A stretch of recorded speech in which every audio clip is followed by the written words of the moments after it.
So we're here with the brother Corey Ellis, elected official, Common Council chair, right? President. President. It's the correct title. President. Chair and president the same, right? Yes. All right. I'm trying to learn the language. Ward leader, correct? No. Okay, you're not ward leader anymore. Okay. So Used to be. Okay. All right. Yep. You was a ward leader for about 3 years? I think it was four Okay, years. Okay. Yep. So yeah, we're here with you. I appreciate you pulling up. You know, I saw you. We always bump into each other all the Yes. time. You know, you get awards and stuff like that. And I saw you at the Expo, Black Expo. Shout out to Tatiana. It was a beautiful Yes, event. Tatiana, she's done a great job from inception to where it is today. It's incredible. Absolutely. So we need more of that. That's And right. I had stopped you. I said, you know, can I get your community solutions? And you're like, wait, hold on. There's a lot going on here. Why don't we come sit down in the studio? Yes, and have a conversation. Yes, have a conversation. So I said, okay, cool. Let's do that. And the reason why I wanted to have a conversation, because I think, especially when it comes to any communities, we can always, I say the work is not talking about what the problems are or solutions. The work is doing the work, right? So the first thing you need if you're going to do the work, you have to bring people in the room. And, you have to have the tools. That's right. Yeah. So the people are the tools. You bring them into that room, and now you say, if somebody says, well, what's the problem? You say, this is the problem. You say, well, what do you want to do about it? Absolutely. Because now that's where the work and that's where the accountability begins. So that's why when you said, I said, no, let's have a conversation first. Absolutely. And so you're inviting me as part of that first step. Yes, and this is our home right here. That's right. All Street Global Studio. And just to get back to, you just said, what is All Street Global? All Street Global is a mindset. It's a multimedia company, but it's a mindset, because I believe that once you channel into the mindset, you're able to think bigger. Once you really focus on expanding, thinking bigger, you think bigger. So it's a mindset. It's about resilience. It's about resources. It's about being able to add value to yourself, to your family, and to your community. And I agree with that so much, because especially from, growing up where I grew up at on 3rd Avenue in the projects, where so many of my friends grew up here in Albany, it is not our parents' fault that they couldn't dream bigger. And so if your immediate family can't dream bigger, it is even tougher for you. So sometimes when you dream bigger, they can't understand it. Absolutely. And they don't see it, because they weren't allowed to dream bigger. They came from a generation that was taught, you just go and get a job. No matter what job is, just survive. Just make it. So when they have a son or daughter who thinks about, I don't want to survive, I want to thrive. Sometimes they can't help you because they can't see that. Because they weren't allowed to dream because of the time they came up during segregation and things of that nature. And so what we're charged with is to begin that process of letting them know it's about thriving, not surviving. And that mindset, thinking globally, thinking outside of your neighborhood, thinking outside your community, that's how you begin to move forward. And when you begin to do that, and this is something we have to, especially in our neighborhoods and our most challenged communities, let our young people know you're not different just because you think that way. Don't be afraid to think outside of your community. And don't let other kids tell you there's something wrong with you. Don't let other kids say your dream is too big, because no dream is too big. And I believe that. And in Community Solutions, this project here is about exploring the mindset with the youth, taking them to different cities, different communities that's successful, linking with different individuals like yourself and different people that's been through situations that they've been through. Because I grew up in North Albany as well. I grew up in North Albany projects.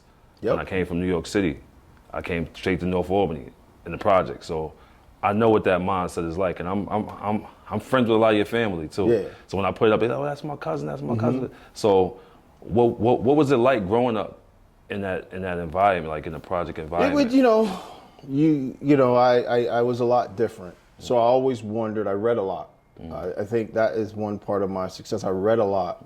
I just didn't take the knowledge that my family had or didn't have as gospel. I read a lot. My parents didn't go to college. Mother didn't graduate from high school. So I was literally, if I didn't read, if I didn't listen, to other folks who were elders, I wouldn't have been able to make it. And listening allowed me, and reading allowed me to when it was time to go to college, how do I navigate that? My mother and father didn't know how to navigate that. They didn't know how to tell me what school I should be looking at or how I should be applying or applications. I had to do that all on my own. Wow. All on my own. And I'm pretty sure a number of kids who grew up like me at my age or a little bit younger who went to college, I'm pretty sure if their parents didn't go to college, they had to, I don't like to say figure it out. They listened to someone when somebody said, you need to talk to a guidance counselor about college applications. You need to find out how that works. And you begin to do those things. But unfortunately, if you don't dream big enough, when you hear that information and you're a kid and you're by yourself, it's intimidating, so you stop. Right.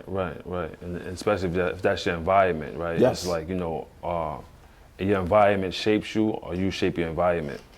And it's kind of hard to shape your environment when everybody else is on different type of time. That's right. Like even my son now, he's 17. He wants to go to Albany Academy, and Nice. me and his mom, we're cheering for that, That's right. And just being able to have that mindset, like I want something different. That's right. Because I know that some of our educational systems are not set up for us to be owners. Yes. It's set up for us to be workers, Yes. right? That's right. And what made you want to be into politics? What got you into politics? I started out in school, I wanted to be a sports broadcaster. That was sports my whole life. I was an athlete, played sports, loved sports, watched sports, and I wanted to be an athlete. I had a dream one day in college that I was giving a speech as a politician. That's a true story. Wow. Never thought about politics before that. And I started reading the paper other than the sports section. And that's what I gravitated towards. And it was a blessing for me to gravitate towards that because in college and things of that nature, I started noticing politics about reading, and I love to read, about reading and analyzing what you read. So that was an immediate fit for me, and it just took off. So there was no discussion about politics in my life at all. Family, nothing. It was just get up and go to work.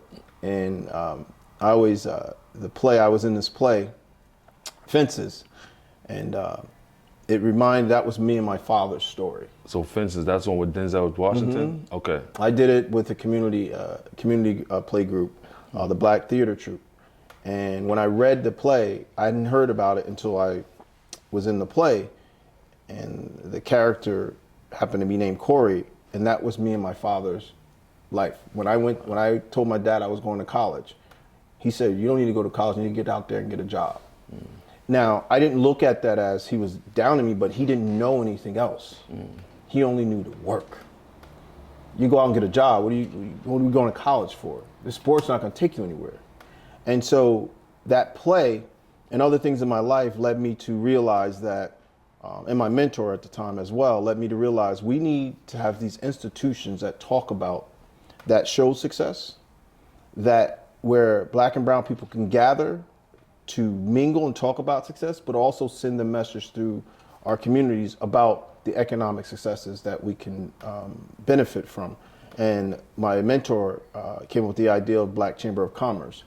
And that's why founding it was about starting that process of building an economic institution where Black and brown people can come and congregate and talk about the different changes in economics, what people are doing with their businesses, and not just having a business idea, but getting in those rooms and talking to people about how do I scale up and how do I run a successful business. We have a lot of ideas, but you could be good at cooking, you could be good at filming, you could be good at drawing, but that's not a business. So how do you take that individual talent and turn it into a successful and thriving business? And I believe that's what the reason why, I founded the chamber, and it's up and running, and we want as many people to become members so that way they can upscale and grow their business. And that's good, and I think we need to collab, because I think this platform here is pretty much mission driven to build that community as well.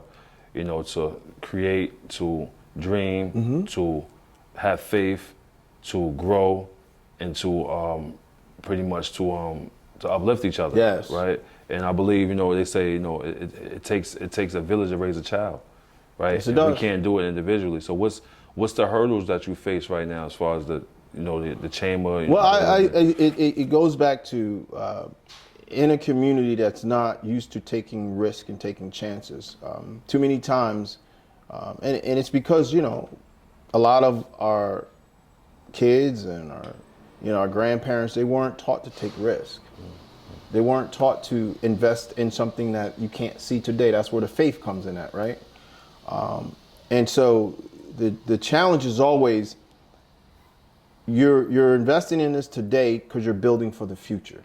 You're not investing in this today thinking you're going to get immediate returns. Absolutely. And I think that's the crutch of any human being, is to understand what you're investing in today might not come today to you, but you're investing in the future. And in society, we've gotten so interlocked in that, even in government. Our government used to be where you invest, I can't afford that. Where they say, no, we're going to pay a little bit more now because 10 to 15 years down the road, there's the benefit. And so with the chamber, that's the one thing we tell folks, you're investing in it for the future. You're investing in it for your future, for your kids' future, your grandchildren's future. So that way, when they start out with that dream and that goal and wanting to build that economic business, that they have a place where they can start out at and grow and also have a place that's going to be an advocate for those Black and brown businesses. And I think that is so important. Okay, so far, what was the successes for the chamber so far, and how long have you guys been Well, operating? It's been 2 years. The successes, we have a building, right? We have a building that we operate out of. We have a building that the members, those who are members, can come in and have meetings and have these conversations that we're having now. On the last Friday of every month now, they call it a Last Friday, where people can come in and just mingle and share ideas. So I think those are the things that start something. Absolutely. And our community can't be afraid of, well, we have to pay for this or it costs this. Why isn't it free? Because we have to realize everything costs something. We have a building. We have lights, we have gas, we have heat.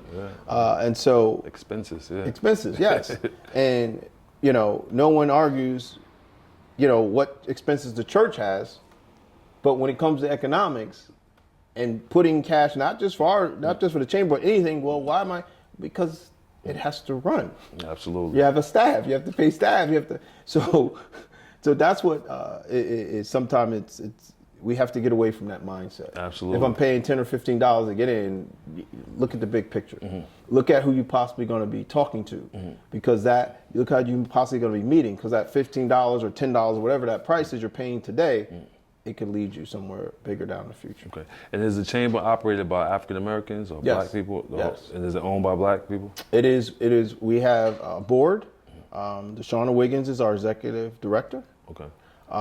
And yes, it is operated by us. Okay, good. That's important.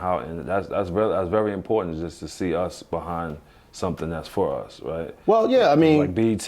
BET is for us, but it's not run by us, right?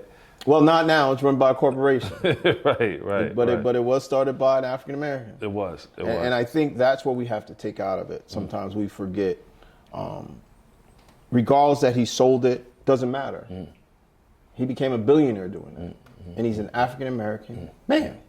Absolutely. Who had an idea, who said, I'm going to gear towards an audience that is not marketed to, that people want to marginalize them. So I'm going to put all my focus in there, and I'm going to grow this big corporation. And he was able to grow it, and he cashed out a billionaire. And when he did that, guess who decided to mirror that? When Fox started out. If you look at Fox, when they first started out, they had Black sitcoms on there because they were going to market an audience that was not being marketed on NBC, ABC, or CBS. And they grew their viewership through the African American viewership because they were marketing shows like, you're probably too young for this, shows with the brother Malik Yoba. New York Undercover? New York Undercover. I'm not too young for that. Oh. It's the phone. New York Undercover. Shows like that. Living Single. I remember that, yeah. And out of that, NBC copied it Different world, with boy. Friends. Bill's Cosby, different world. So and when Cosby you Show. when you look at all those things, there was a market out there for African Americans, and so people took advantage of it, and we have to remember that there is a market for us. We do have resources, we do have capital. It's how we choose to spend it, and make sure that we build those economic institutions within our communities, where our children and become not just entrepreneurs, but become people who can hire folks as well. Absolutely. And that's the key. Absolutely. And then, how do you feel about Black Wall Street? Because speaking on that, because I just say that because I think us selling that, it kind of weakens us as a Well, I think it's as a collective. I don't know if it weakens us. It's telling the historical history of if we did this during our extreme segregation times, right? Where segregation was at its highest, hate was at its highest for black folks.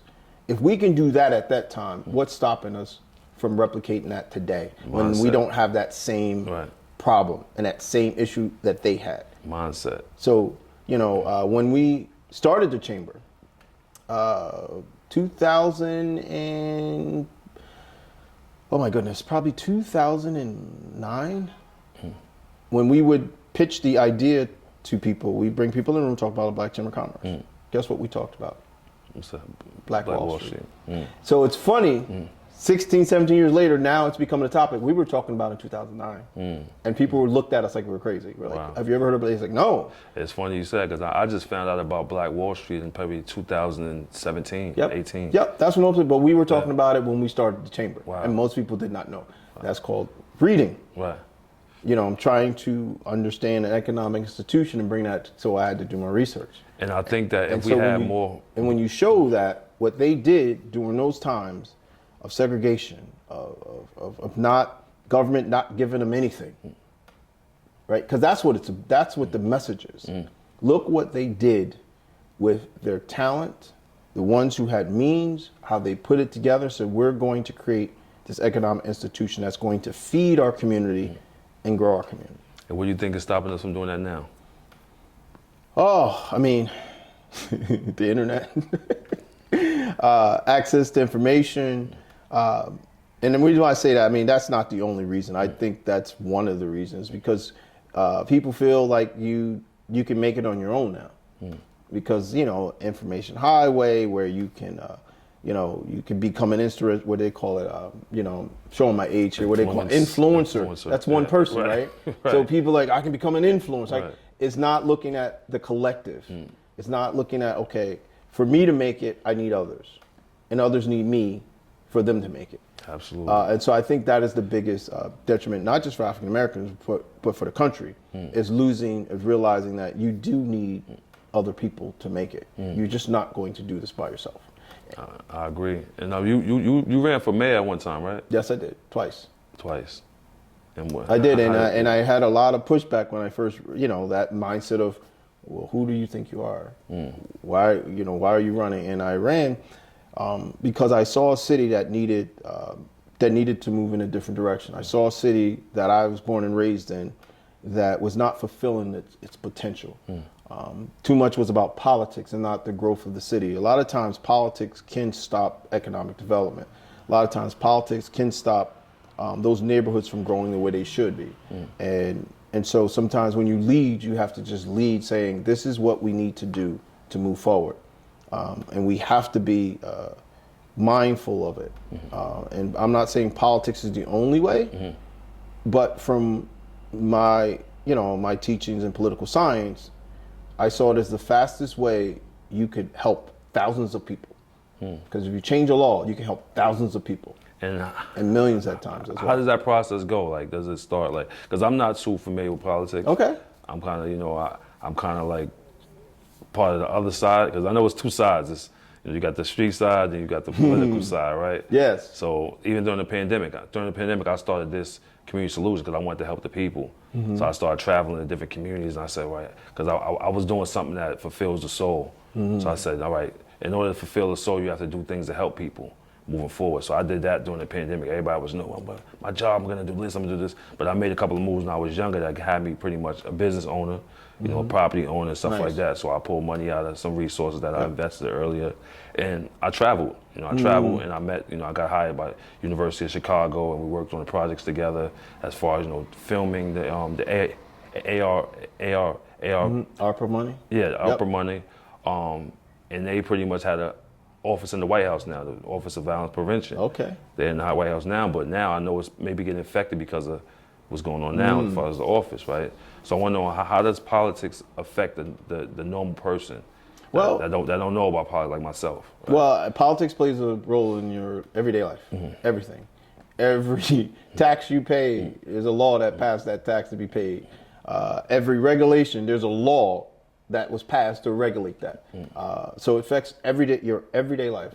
And I'm going to use my other background in labor, where people just thought one day companies came together and says, oh, we're going to give you 8-hour work days and we're going to give you 2 days off.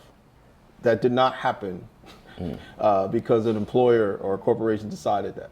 That happened because people organized, people fought, people died for the right to work 8 hours a day and have 2 days off. And once they did that, then the government stepped in and passed laws making it illegal for children to work who were not 16 years old. Those are all laws, how politics plays a role. Once people stand up, then the government places those laws to make sure that everything is equal and fair. And that's what it's about. So it starts at the bottom? It always starts at the bottom. So the bottom will be what? Common councils, then from the common. Well, I always tell, you know, a lot of young people always says, you know, they come up to me, I want to be a politician. I walk away. I say, come back to me when you're involved in your community, and then come back and tell me if you want to be a politician. Because then a lot of them see, oh, I don't need to be a politician to do this. I don't need to be a politician. So it normally starts, you know, being involved in the community. And when it came with me, it was just falling in my lap, and I saw that there was laws when I was a community organizer that needed to be changed, and people asked me to run, and that's how it happened. People asked me to run. So you got nominated by your community. So yes, people asked me to run for city council, and so I did that. But I always tell people, go out and be involved in your community first.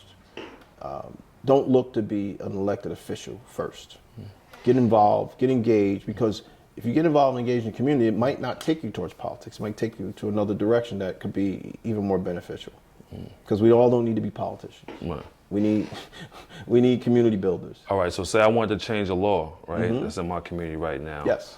Who would I, like, what would those steps be? First, you find out if the law is a state requirement law or a local law. If it's a local law, that's what the city council is there for. They're the ones who make the city laws. If it's a state law, then it would be your assembly and state senators. And a lot of times we, as council members, we have to educate our folks on that. I'm glad you asked that question, because a lot of folks, like when we passed our police reforms that I championed and co-sponsored a lot of those legislations, we had people who came to us to say, our police officers should have to live in the city of Albany. And they didn't know city council can't do anything about it. That's a state law. So you have to lobby those state elected officials to change that law. And I think that's the biggest component about politics, is understanding and knowing who to go to and who's responsible for that passage of that law. So speaking of books, what will be a good book to read or to an individual to get a mentor about these laws?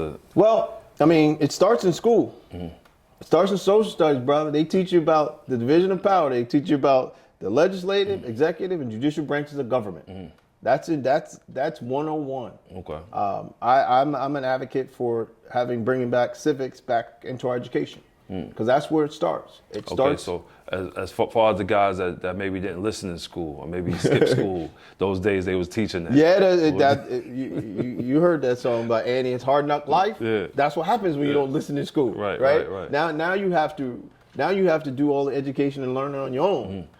Now you have to, we got the great state of Google now. Before they say, go to the library. Now you can Google, how do you pass a local law? On your phone. On your phone, bro. That's simple. And then you engage because I always say, do your research first on anything, business, politics. Do your research first, right? And research is easy to come by now. It's a drop of a button.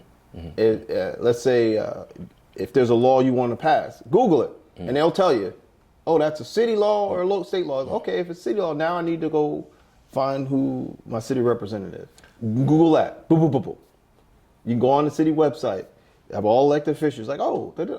And it might not be somebody who's your representative, but it might be somebody you know. It's like, oh, I know that brother. Let me call him. Or I know that sister. Let me call them. And they can say, okay, this is how. But I always say, do your research first, because it just makes it a lot easier. And you don't get frustrated by feeling like, I went here and they told me I had to go here. So it is predicated on us Put the footwork in. Yeah, put the footwork in. Anything you want to be successful at, you got to do the work. And I got another question, right? Because I had asked people if they had questions for you when I put up the post. Yep. And one of the questions was, it was involving, the team, the centers that's being shut down in the community. Like why? Actual exact question. Okay, let's see the exact question. Yeah. What teen centers being shut down? The centers in general. So let me just ask. Yeah. So the question was. All right. The question was. If it's been proven that community centers make a positive impact, why do we see them being non-existent or little to no funding? Well, I had the council pass a resolution 2 years ago about there should be a community center in every neighborhood. And how do you define that? The recent mayor, our councilman Derek Johnson has been fighting for a community in the South End. I believe he was told there is a community center in the South End. So it's always the eye of the beholder and who's in power and who holds the purse strings. And that's what he was told, that there is a community center in the South End. Wow, and that was it. And I guess that's the community center. I think they were referencing on Hoffman. That's not South End. I'm just telling you what he was told. So, all right. So, what will be the next steps to taking action to getting that down there? Like, well, I think the budget's going to be passing soon, but that's when the community needs to get involved. Is when the budget is presented and coming down and making sure that budget reflects the needs and wants of each neighborhood. And that's, Mr. Johnson and the council passed resolutions over and over again supporting that, but the funding has not come with it. And that's the problem. The funding has not followed the intentions of the council. And so we constantly, if the mayor's position is that there's a community center in the South End and people feel it's not, then it's up to the people to come and say, there's no community center in the South End. I was going to ask you that because I watched this movie. I know you probably, maybe too young for you, right? It's a movie called Lean On Me.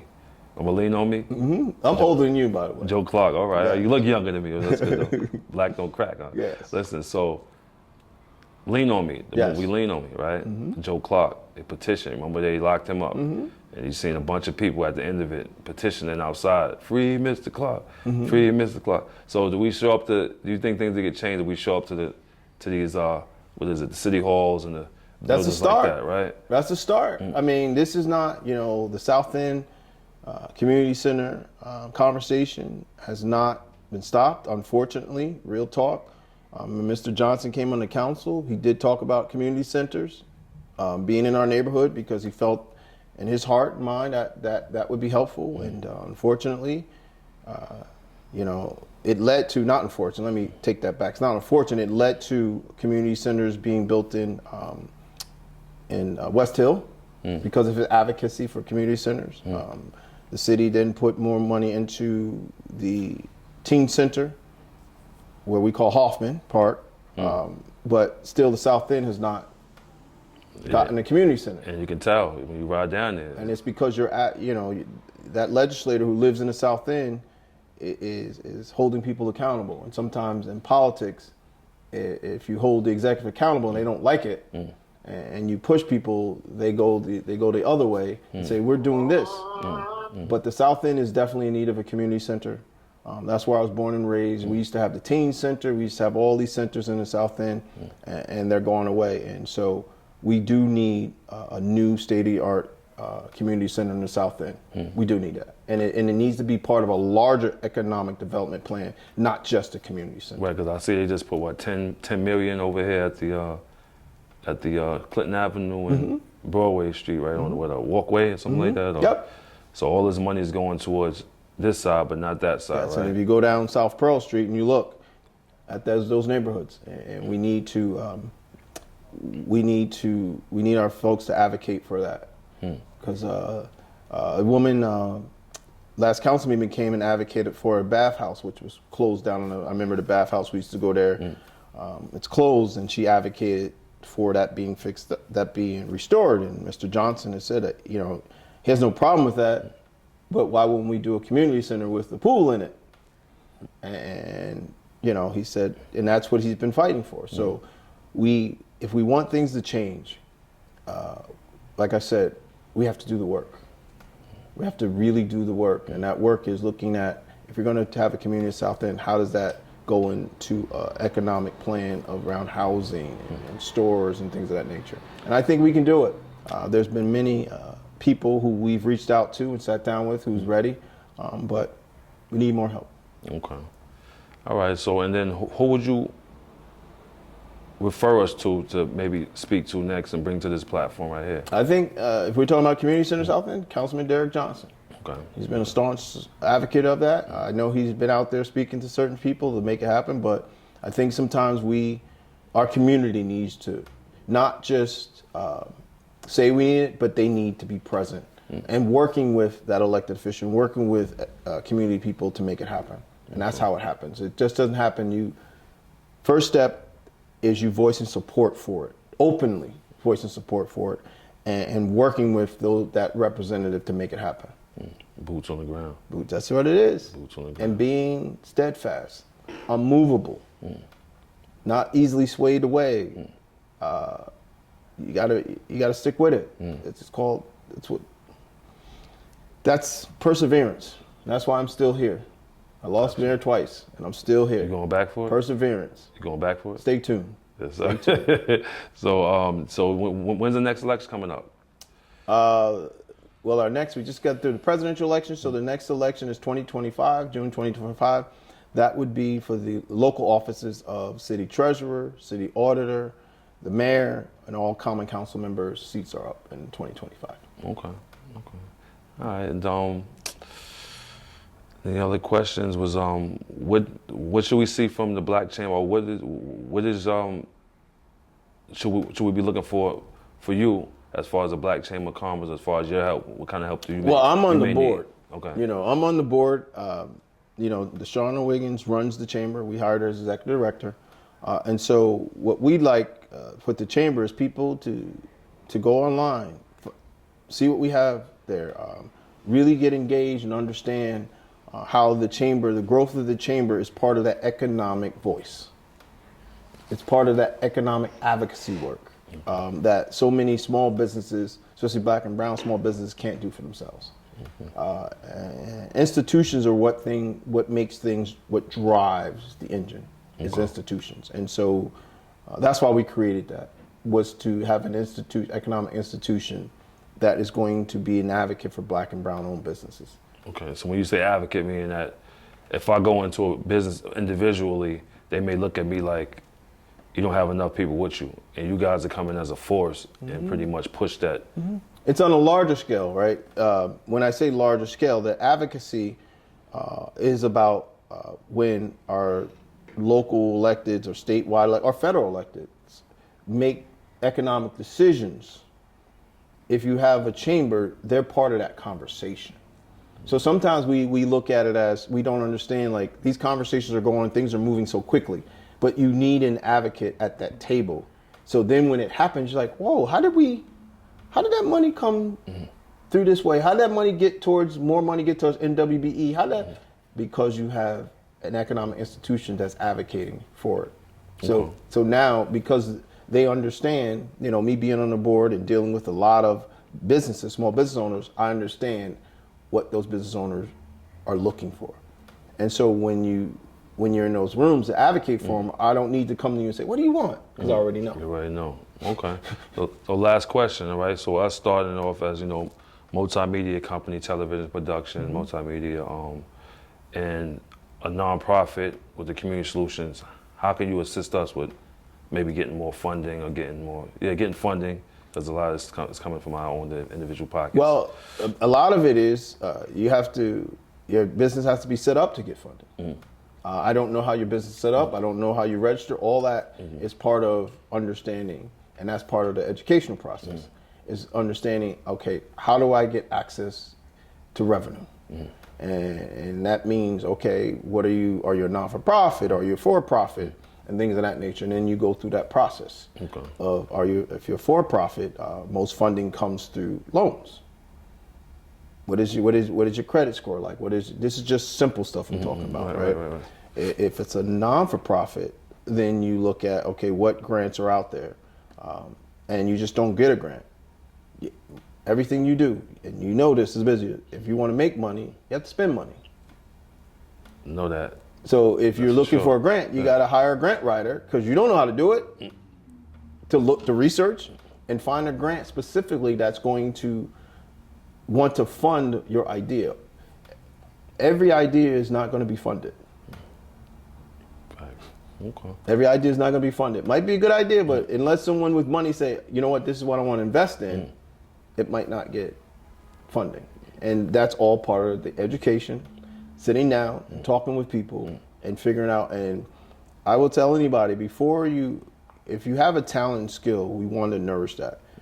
But the talent and skill to own a business, if you have the drive, the perseverance, the willing to learn, the willingness to be uncomfortable, talk to people you don't normally talk to, sit down and have people tell you no, right? Yeah. Have them tell you no, because that's part of it. Tough skin. And not give up off of the first or 10th no. Then that's a skill that you can parlay into a successful business. But what is that business depends on looking at the landscape of the economics, where things are going, and adjust to that, so that way your business can be successful. And that's all the educational part. That's being in those rooms when you're networking, listening to what's going on in your area to say, oh, that might not be a good idea because they're doing this over here. Like, I don't have all the answers, and no one does. But putting yourself in a position to listen, to learn, and putting yourself in uncomfortable situations is the key to anything. And then not accepting no for an answer. Appreciate that, bro. And if you want to finish off with your community solution, to let the people know what your community solution is. My community solution. Oh, that's a broad question or a broad statement. It's a loaded question. I guess if you could pick a problem in our community. Well, I don't look at them as problems. I think we have a lot of challenges. And the way to solve challenges is understanding challenges and coming together and working together, and not accepting no as an answer. That's one part of the solutions. Appreciate that, brother. You got anything for him, are you? All right.